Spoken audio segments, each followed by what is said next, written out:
Bismillahirrahmanirrahim. Assalamualaikum warahmatullahi wabarakatuh. Kami dari kelompok 8 mata kuliah hadis tarbawi akan membawakan yang bertema ilmu dan ulama. Yang pertama dari saya sendiri, pemateri pertama yaitu tentang ilmu.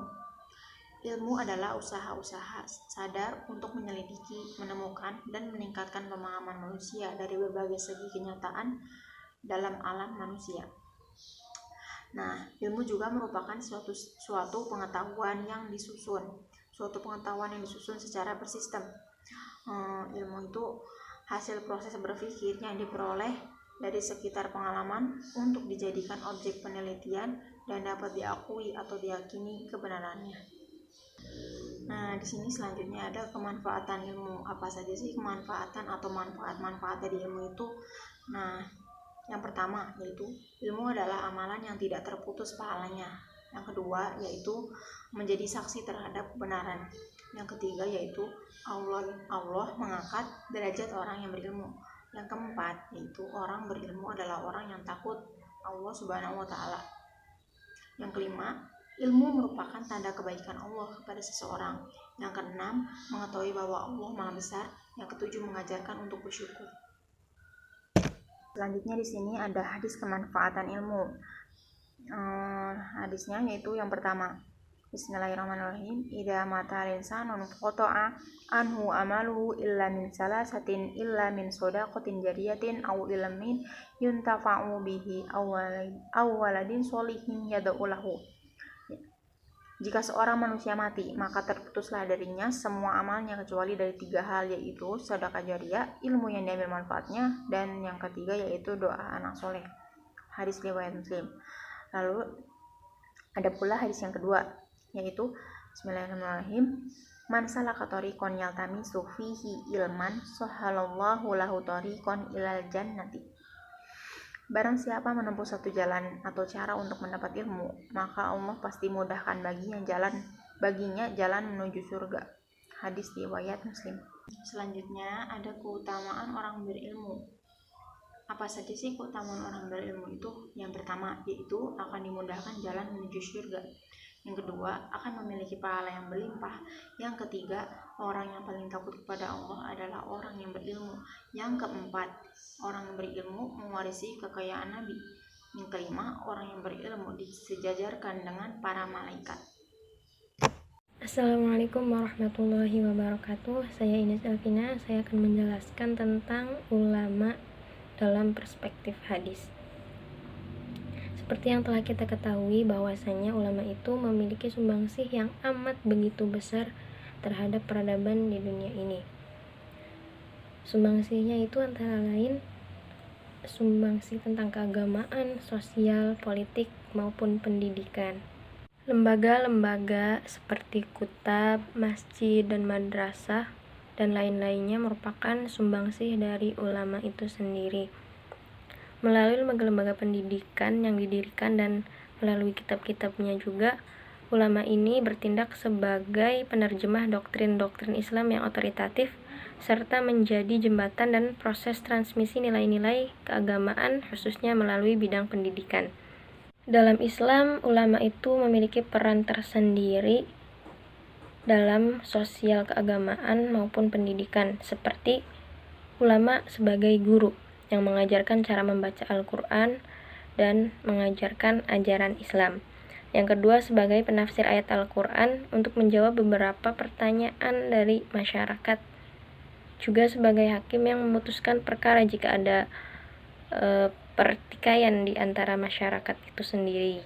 Dan yang ketiga itu sebagai mubaligh yang berdakwah menyebar ajaran agama Islam di kalangan masyarakat. Ulama sendiri adalah pewaris para nabi, yaitu memiliki fungsi untuk membina dan membimbing umat Islam ke jalan yang benar.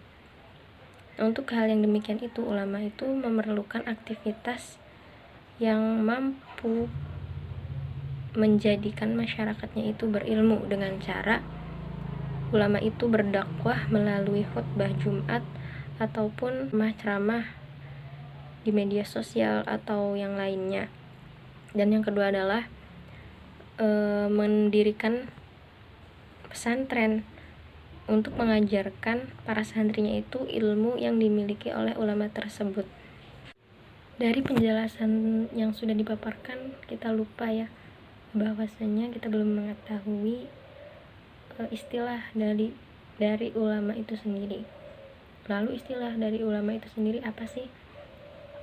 Nah, istilah ulama itu adalah seseorang yang memiliki ilmu pengetahuan. Seseorang yang memiliki ilmu pengetahuan, dan dalam istilah ini tidak ada pembatasan. Ilmu pengetahuan itu ilmu pengetahuan yang seperti apa? Apakah ilmu pengetahuan fikih saja atau pengetahuan tertentu gitu ya? Ulama sebagai penerus para nabi, tentunya ulama itu tingkah lakunya tidak boleh keluar dari anjuran hadis Nabi. Dan menjadi ulama itu memang berat, tetapi ulama juga memiliki keutamaan tersendiri. Ada sebuah hadis yang menyatakan, hadisnya itu berbunyi, wa qala Nabi sallallahu alaihi wasallam, man akrama aliman faqad akramani, wa man akramani faqad akramallah, wa man akramallah fama'wahul jannah, yang artinya barang siapa memuliakan orang yang berilmu atau ulama, maka dia itu memuliakan Nabi, dan barang siapa orang yang memuliakan Nabi, maka orang itu memuliakan Allah, dan barang siapa yang memuliakan Allah, maka dia ditempatkan di surga. Nah, ada juga nih fungsi lain dan tanggung jawab lain dari ulama. Yang pertama adalah ulama sebagai penyiar agama. Dengan kata lain, ulama itu harus mengajarkan agama Islam, baik itu kepada anak istrinya ataupun masyarakat di sekelilingnya. Yang kedua adalah ulama sebagai pemimpin rohani. Ulama sebagai pemimpin rohani, dengan kata lain, ulama itu membimbing dan memimpin sikap dan sifat masyarakatnya itu yang mencakup tentang akidah, akhlak, syariah atau apapun itu. Dan yang ketiga, fungsi dari ulama dan tanggung jawabnya itu adalah mengemban amanat Tuhan. Maksudnya ulama itu harus memelihara amanat Tuhan, yakni dengan menjaga agama supaya tidak dikotori oleh orang-orang yang tidak bertanggung jawab, dan juga memelihara apa yang diperintahkan oleh Tuhan itu sendiri. Yang terakhir adalah ulama sebagai penegak kebenaran. Seharusnya ulama itu yang mengerti tentang ilmu agama itu harus menjadi pelopor bagi yang lain untuk menegakkan kebenaran. Nah, dari hal yang dipaparkan tersebut, bahwasanya apabila ada ulama yang tidak menjalankan fungsi-fungsinya itu, maka ulama itu sendiri akan hancur, yang kemudian akan disusul oleh hancurnya peradaban dan juga agama pada masyarakat yang ada di sekitarnya itu. Saya akan menjelaskan tentang hadis, ilmu, dan ulama, yaitu waqala sallallahu alaihi wasallam, faqih wahidun mutawadau asadu ala sultani min alfi abadi mustahili jahili wara.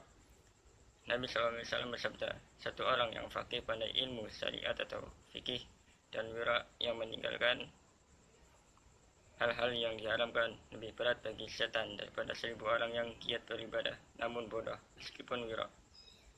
Selanjutnya, waqala sallallahu alaihi wasallam, fadlul alimi ala abadi kafadli qamari lailatal badri ala sa'ili kawakibi. Nabi sallallahu alaihi wasallam bersabda, keutamaan orang yang berilmu yang mengamalkan ilmunya atas orang yang ahli ibadah adalah seperti utamanya bulan di malam purnama atas semua bintang-bintang lainnya.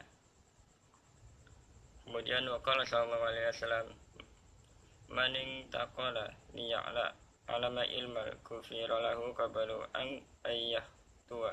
Nabi sallallahu alaihi wasallam bersabda, siapa yang berpindah baik dengan berjalan kaki atau naik kendaraan untuk mempelajari ilmu syariat agama, maka ia akan diampuni dosa-dosa kecilnya yang telah lalu sebelum ia melangkah dari tempatnya, jika ia berniat karena Allah Ta'ala.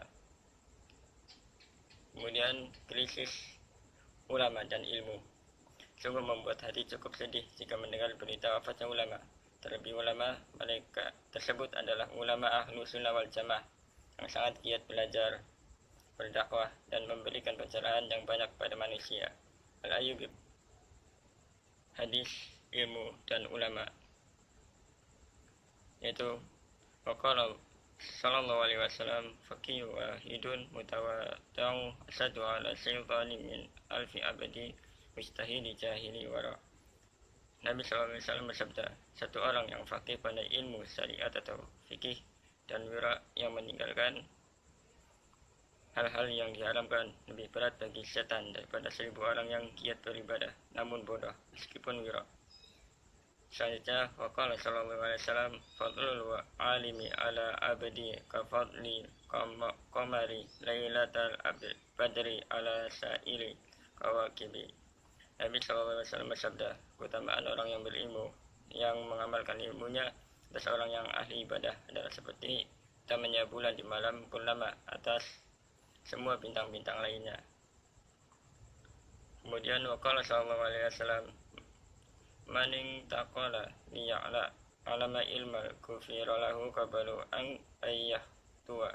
Nabi SAW bersabda, siapa yang berpindah baik dengan berjalan kaki atau naik kendaraan untuk mempelajari ilmu syariat agama, maka ia akan diampuni dosa-dosa kecilnya yang telah lalu sebelum ia melangkah dari tempatnya jika ia berniat karena Allah Ta'ala.